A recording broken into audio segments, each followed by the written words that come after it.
Hello, everyone. Welcome to Developing Palettes. I'm Aaron Loomis coming to you from the Drew Estate Studio. With me today is Jiunn from the Box Press Studio, Seth Geis, and from the Pastania Studio, John McTavish. How you guys doing?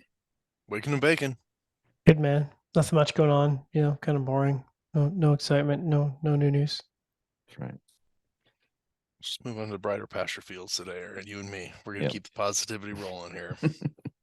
All right. So today we are talking about Halligan.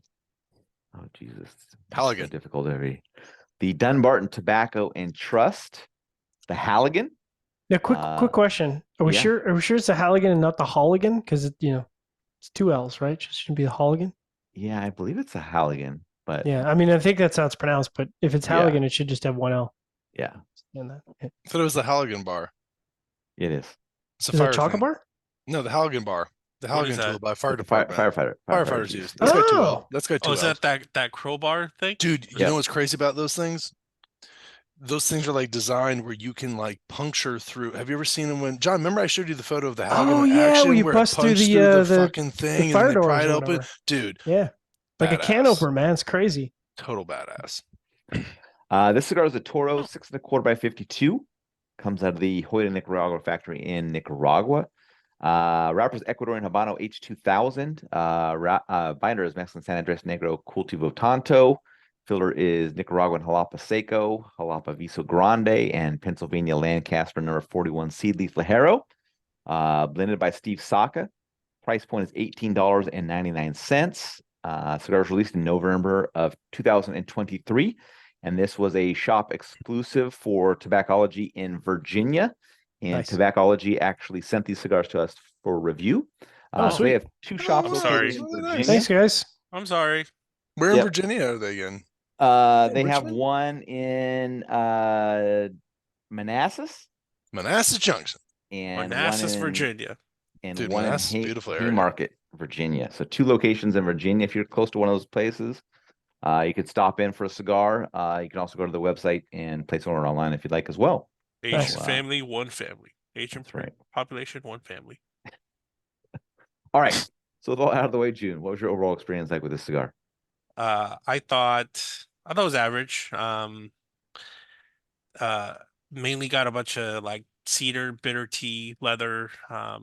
It really needed a bunch of it needed sweetness. It needs a more of a body to it.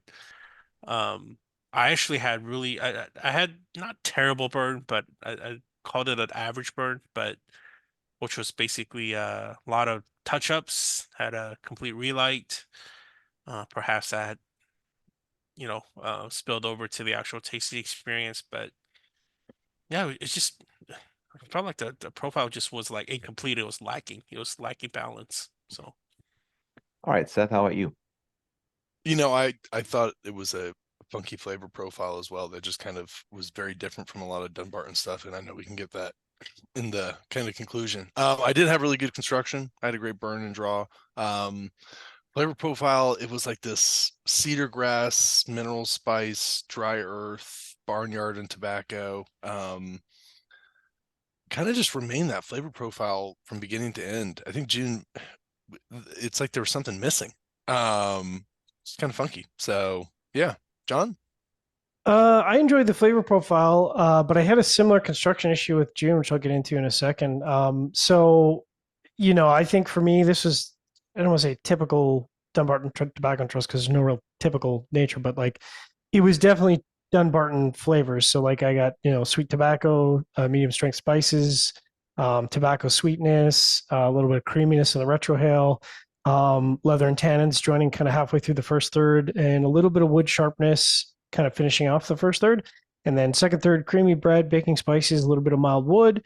Spices got actually a lot more intense on the second third than they did on the first third. So almost medium full in the retrohale. So, if you're not used to spices, you might want to ease up on the retrohale in this guy, and then got a little earth to finish off the second third. And then last third, kind of creamy earth, and that earth just kind of kept building. So earth and wood tended to carry the profile and sort of muted the overall combination. So not as complex as the remainder of the cigar for me.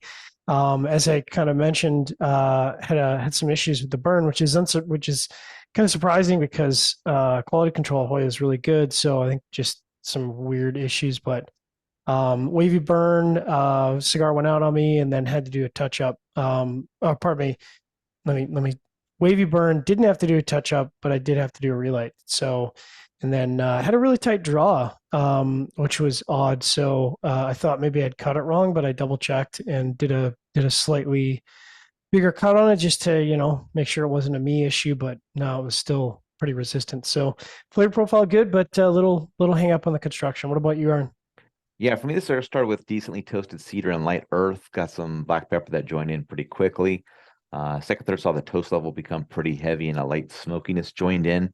And then the final third saw the heavy toast become light char. I thought the cigar had an average and uneventful flavor profile throughout. Just kind of focused around that toasted cedar earth and light black pepper.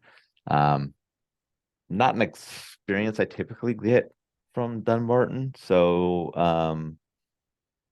yeah, just kind of not really what I was expecting. Not to say that can't be good. It just was different, and not exciting at all. So not something I really come back to. All right, let's get into the scores. We're going to start at the top with John at 6.17. Jiunn gave it a 5.8. Seth gave it a 5.75. I gave it a 5.65. So John, how did that 6.17 match up for you? So it's lower than what I would expect based on the flavor profile, but it matches up based on the construction. So I think if you eliminated the construction, to me, this is kind of a high sixes thing, and this is definitely something I would return to. But obviously, if I were to get another one and have similar construction issues, that would be a little concerning. All right, Jiunn, 5.8. 5.8. It's not the typical Dunbarton profile. I agree. I don't know. It felt like it was missing, right? It was like missing sweetness, creaminess, body. Like it just didn't really hit because Steve usually makes such a for me a pretty full flavored experience. It didn't hit that. It just kind of felt lacking. It was kind of like missing something. Yeah. All right, Seth, 5.75.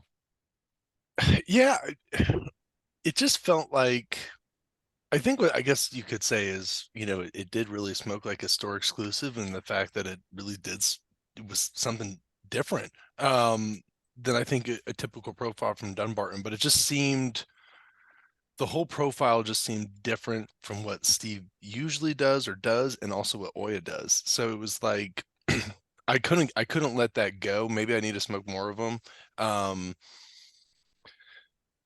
The nice thing is whenever Steve watches these, he usually responds and he gives explanations. So he's going to be irritated with me, but at least I'll get an answer, which maybe I'll enjoy. So it's one of those. I do want to smoke it again. It doesn't seem like I'm also one of those, there's certain cigars for seasons, and I don't think this is a winter cigar. And some people may be like, what the hell is he talking about? But that's a show for Bear, I think. Yeah. My 5.65 matches up well. Average flavor profile throughout. I had really good construction, so it gets kind of the mid-5 mark. But it's the store exclusive. I'm pretty sure it's sold out already, so you can't really get them again to smoke them anyway. So it's kind of a interesting cigar to smoke, but it's not something that I'm kind of hit myself over the head because I didn't pick up some and store them away. So yeah. Any final thoughts from you guys on this? Good smoking time for me, 2 hours 22 minutes, which I thought was pretty good. What was the price point on these? $18.99. It's a few bucks. But I mean, one of the things I always keep an eye on is for either exclusives or limiteds is sort of the value proposition of the smoking time. So over 2 hours, that seems good to me. All right, wherever you're catching this video, be sure to like and subscribe, but check out the full written review on the website, developingpalates.com. Follow us on all the social media channels, and you can catch all of our review recaps on podcasts, so iTunes, Google Play, and Podbean.